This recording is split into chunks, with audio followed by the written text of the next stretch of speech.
method's gonna heal any kind of trauma that you have. I grew up with abusive parents and really struggled in life until I was an adult. But over the last 10 years, I learned how to build emotional literacy and create safety within myself, which now allows me to live a life where no emotion or person holds any power over me because I have full autonomy for myself. Here's how you can do that too. And this process feels really vulnerable because I decided to put it on the internet and share it with, strangers, and so I have no control over who's gonna see it and what the reaction to it will be. I noticed that as I started to film this video, my level of safety was threatened. I felt a lot of fear. I know that it's fear because I'm using the wheel of emotions to identify my first emotions based on this inner circle. I've made this handy dandy tool for myself, which tells me that fear is a state of high alert in response to perceived threat. Now, if you're like I used to be and you have the emotional intelligence of a toddler, it's really important to know when fear shows up. Each of this checks out: perceived threat, danger, past trauma, feeling trapped, feeling powerless, not having control. Just go down the list and I check. Is this really fear that I'm feeling? In my actions, am I freezing? Am I avoiding? Am I snapping? I definitely didn't want to make this video and I stalled for a while. So yes, what about in my feelings? What's happening there? Well, yeah, waves of anxiety, dread, urge to hide or run definitely checks out for me here too. Thoughts, racing thoughts, over analyzing, catastrophizing. I've definitely was like, oh my God, is this going to be so bad? I cannot do this. Who the heck do I think I am? How does fear show up in my body? A lot of us get to this point and then we stop.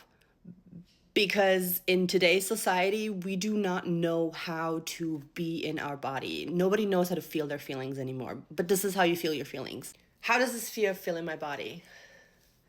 I feel a pounding heart and I feel trembling and tingling in my hands. Whew.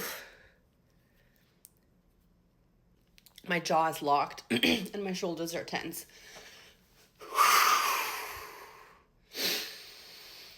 Whew. And then I'm asking myself the most important question you will ever ask yourself.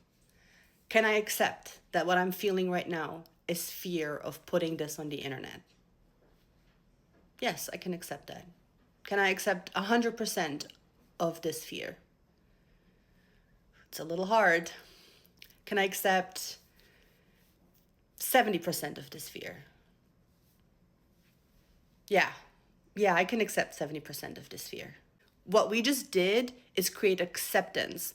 What does acceptance do? Acceptance teaches you to create capacity to hold difficult feelings. What happens to people who can hold difficult feelings? They're the most balanced and self-actualized people in the world because they can hold two conflicting things at the same time. This isn't going to be for everyone, but if you're carrying something heavy, a story, a memory, some type of trauma that you're ready to look at and let go of, I will hold you through it. What are you ready to release?